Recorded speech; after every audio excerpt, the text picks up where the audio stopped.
13 children, one house.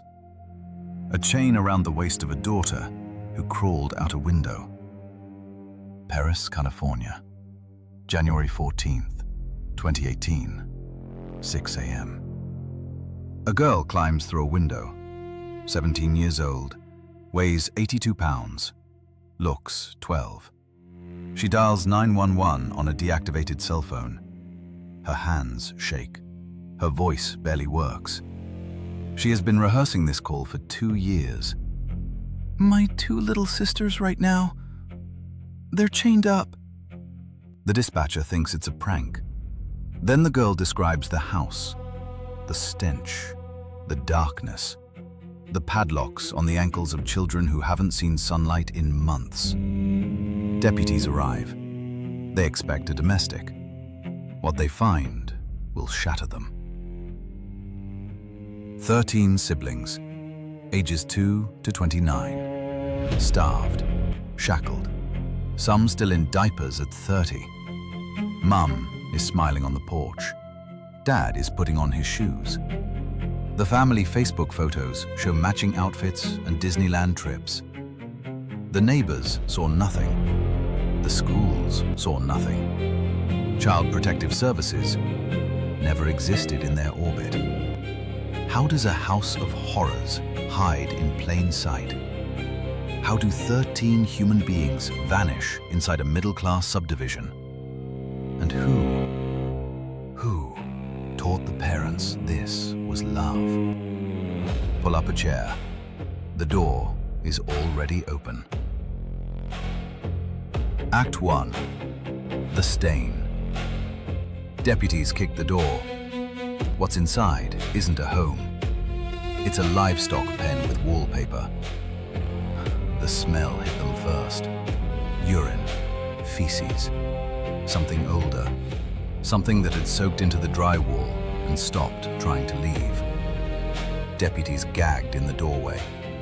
One of them stepped back outside and vomited in the flower bed. Muddy Rose Drive.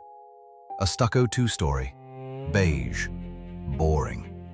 The kind of house you drive past without registering. Christmas lights still up in January. A minivan in the driveway. Inside, hell had a floor plan. The first thing they saw was the girl. Not the runaway. Another one.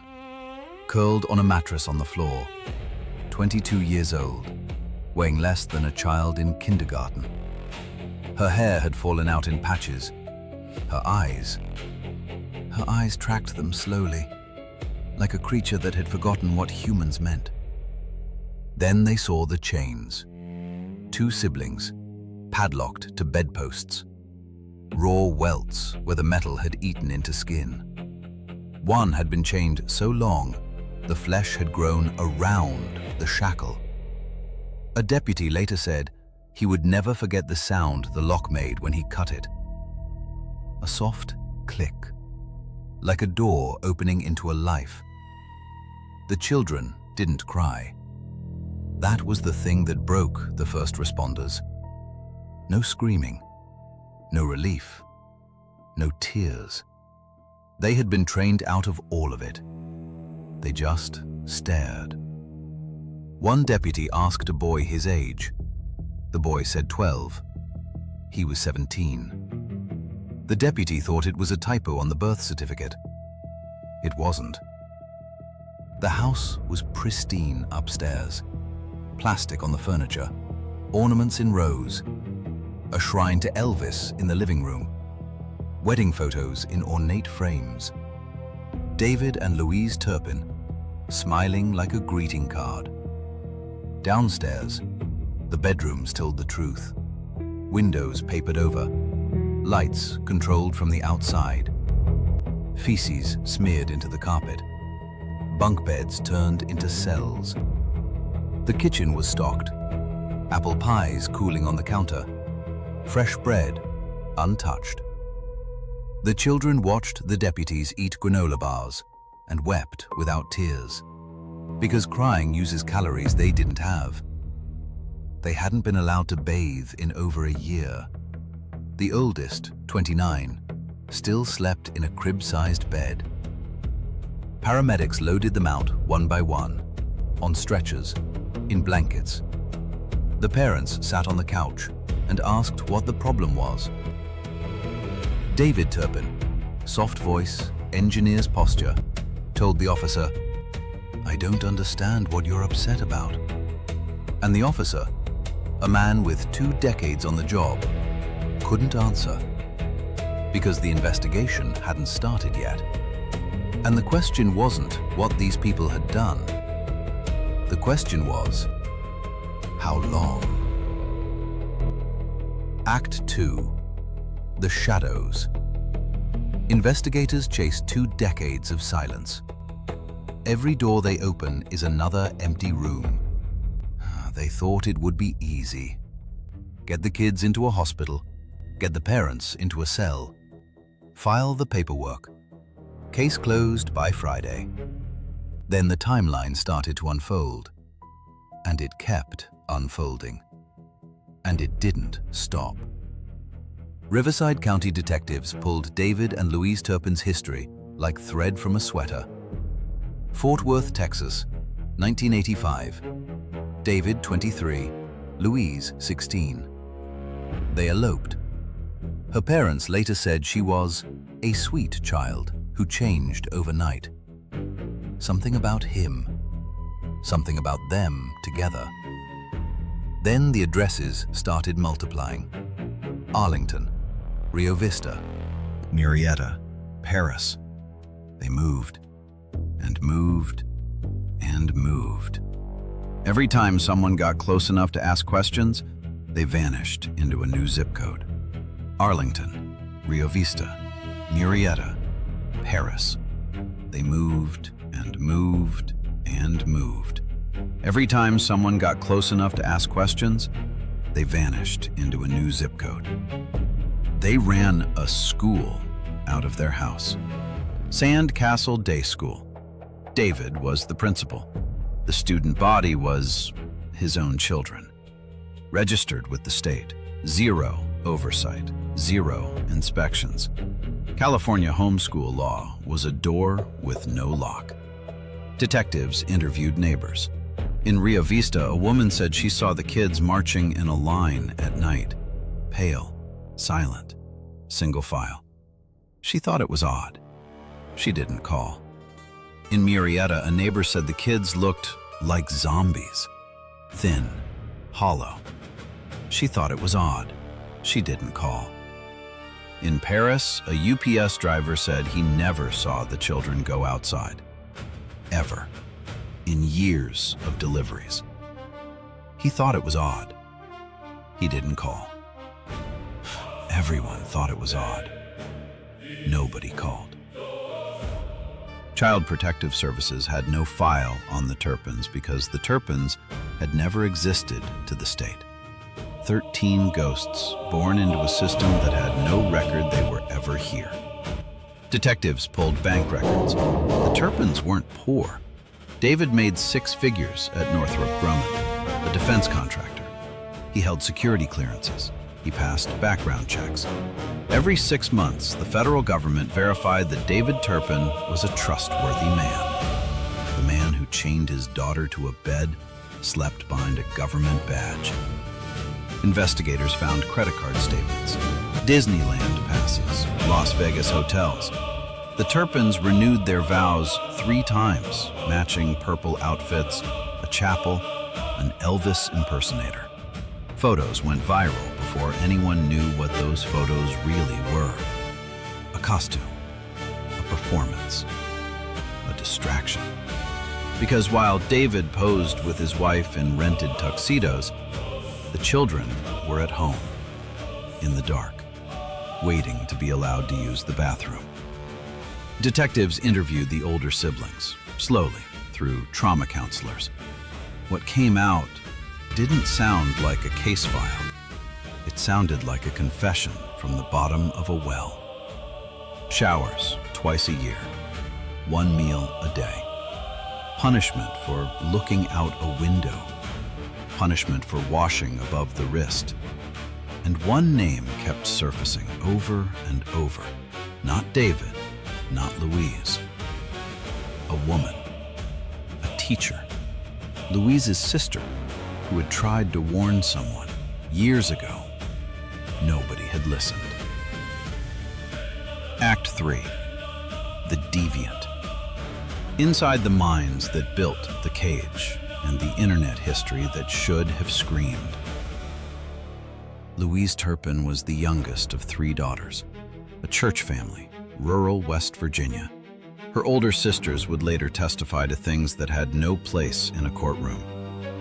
Abuse, their own, from inside the house.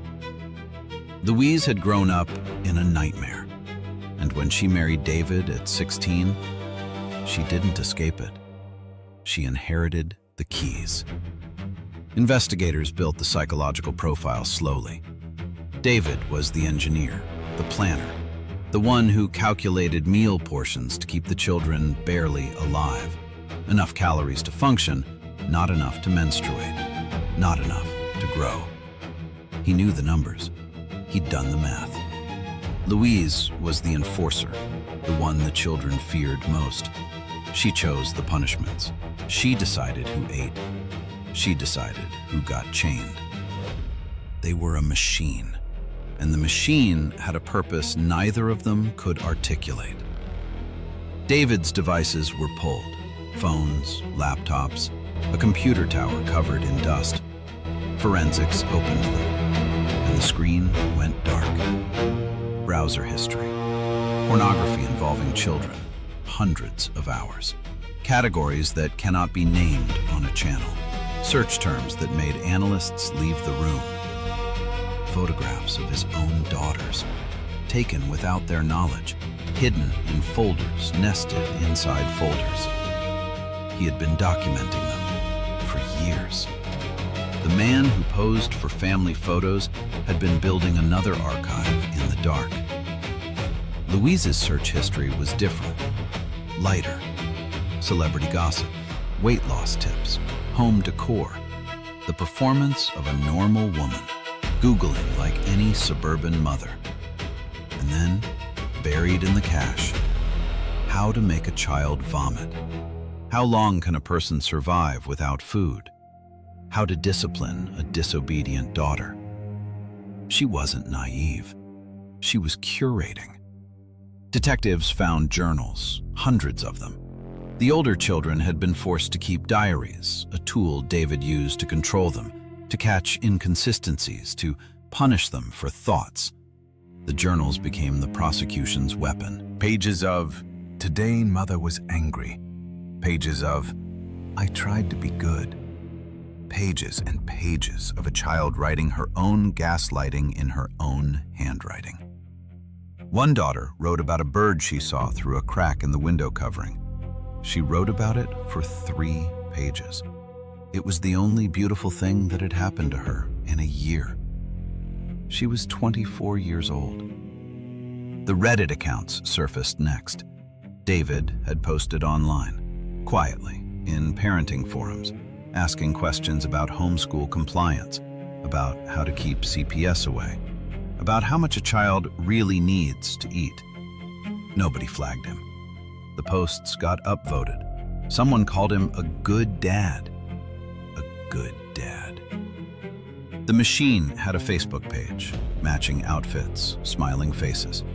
257 likes on a family portrait where 3 of the children had visible malnutrition. The world had been watching. It just wasn't looking. And now, the DNA was about to catch up. Act 4. The Trap. The daughter who escaped. The phone that shouldn't have worked. The handcuffs that finally clicked. Jordan Turpin was 17. She had been planning the escape for 2 years, studying the locks, memorizing the streets she'd only seen from the minivan, learning to use a phone from YouTube videos her parents didn't know she'd watched. The phone was dead, deactivated, old. She'd hidden it for months. But she had learned one thing. A dead phone can still call 911. That number works when nothing else does. That number was her only door. At 6 a.m. on January 14th, she waited until her parents were asleep. She climbed out the window. She ran 4 houses down. She turned on the phone. She dialed. She described her siblings. She described the chains. She had photographs. She had taken them on the phone, risking her life, because she knew that nobody would believe her without proof. The dispatcher did believe her. Deputies rolled. Within 90 minutes, the Turpin parents were in cuffs. But the investigation was just beginning. Detectives matched Jordan's photographs to the scene, frame by frame. The chains in her photos were the same chains they had cut. The wounds matched. The clothing matched. DNA swabs from every child. Medical exams that took days. The oldest daughter, 29, was the size of an average 10-year-old. Her bones showed growth plates that had never closed, stunted by starvation so prolonged her body had refused to age. Every child tested positive for long-term malnutrition. Every child had cognitive damage from years of sensory deprivation. Every child was processed as both victim and witness. Detectives pulled 20 years of surveillance, traffic camera pings, credit card trails. Every state the Turpins had lived in, every neighbor who had suspected, every teacher who had never seen the students of Sandcastle Day School. The case file grew to thousands of pages in a week. Prosecutors charged David and Louise with 75 felonies between them: torture, false imprisonment, child abuse, cruelty, lewd acts on a minor. The mask came off in court. David wore a suit. His hair was combed. He looked like an engineer on his way to a meeting. Louise wore glasses and stared at the floor. They held hands. They held hands. The judge read the charges. David smiled faintly. Louise did not react. They pled not guilty. Not guilty! 11 months later, they changed their plea. 14 counts, a deal, life in prison, no parole. The judge called it one of the worst cases of child abuse in California history. A courtroom full of veteran prosecutors wept during victim statements. Jordan Turpin spoke, 17 years old, the girl who climbed out a window. She looked at her father and she said, "I want to see them again. I want to forgive them." Then she walked out of court into a world she had never been allowed to see. And the aftermath was worse than the arrest. Act 5. The Void. Freedom wasn't freedom. The system that was supposed to catch them dropped them again. The 13 Turpin children were finally free. They had no birth certificates on file, no social security usage, no school records, no medical histories, no vaccinations. They did not legally exist. The state of California had to build them from scratch. Therapists were assigned. Apartments were rented. The 6 minor children went into foster care. The 7 adults were placed in a transitional facility. Caretakers taught them how to use forks, how to chew, how to sleep in a room with unlocked doors.